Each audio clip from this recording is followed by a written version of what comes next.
Three Hens and a Peacock. Written by Lester L. Laminack.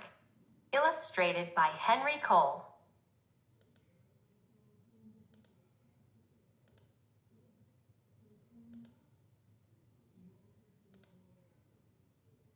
Things were quiet on the Tuckers' farm.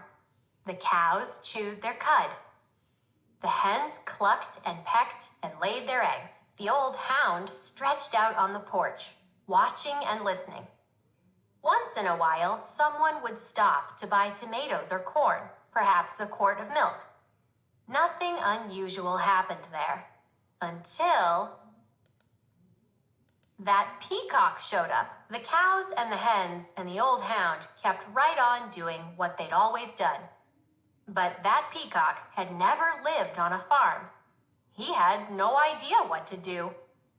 So he spread his fancy feathers and set to shrieking. Eventually, the Peacock wandered down to the road. When cars whizzed by, he shook his feathers and cried out in his loudest voice. Of course, folks stopped for a closer look. Day after day, more folks stopped to admire the Peacock, and they all bought tomatoes and corn, eggs and milk. Business on the Tuckers' farm was booming. Everyone seemed happy to have visitors stopping by. But trouble was brewing in the hen house. The hens were squawking and clucking and flapping their wings. "We do all the work around here. I'd like to see that Peacock lay one single egg." "Exactly. He just struts around screaming. I suppose fancy feathers are more important than laying eggs. That lazy Peacock gets all the attention and we do all the work." The Peacock had heard every word. For days, he moped about, moaning and groaning. "I wish I could be more useful around here." "Humph," clucked one hen. The others ruffled their feathers.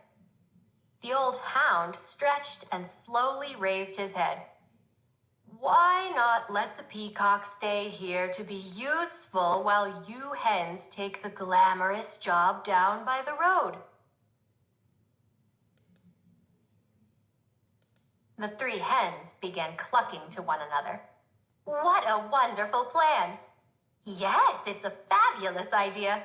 "Oh, ladies, we simply must fancy up our feathers tonight. And nothing but our brightest beads, bangles, and bows. We'll stop traffic for sure. Why, you girls know I can strut with the best of them."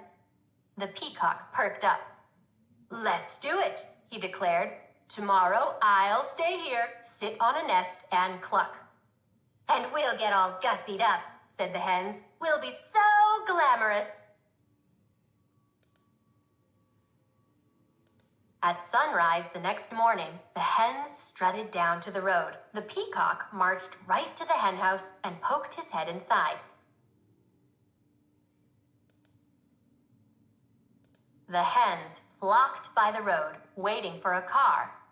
When they saw one approaching, they clucked and squawked and flapped their wings in a flurry of feathers. But every car whizzed right on by. The Peacock sucked in his tummy and wiggled from left to right, trying to squeeze through the tiny henhouse door. His front half was in. His back half was out. Down by the road, those hens tried every chicken trick they knew. Still, no cars stopped. Finally, the Peacock made it into the henhouse. He held his breath and pushed with all his might, but no matter how hard he tried, he could not lay a single egg. Not one.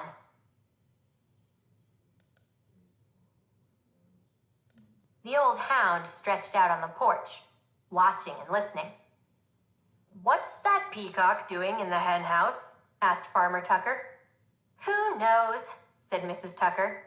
"And what are those hens doing down by the road? Not a one of them is up here laying eggs." "Well, the way things are going, we aren't likely to have anyone buying eggs today," said Farmer Tucker. "We need that peacock down there stopping cars." When the peacock heard that, he smiled the biggest smile you ever saw on a bird's beak. "I am helping," he thought. He squirmed back and forth until he popped out of the cramped hen house. Then he trotted off to find the hens. The exhausted hens were all clucked out. Every feather was out of place. "What a day! We couldn't get one car to stop." "It's true. Why, most of them didn't even slow down." The peacock met the hens as they trudged up the road.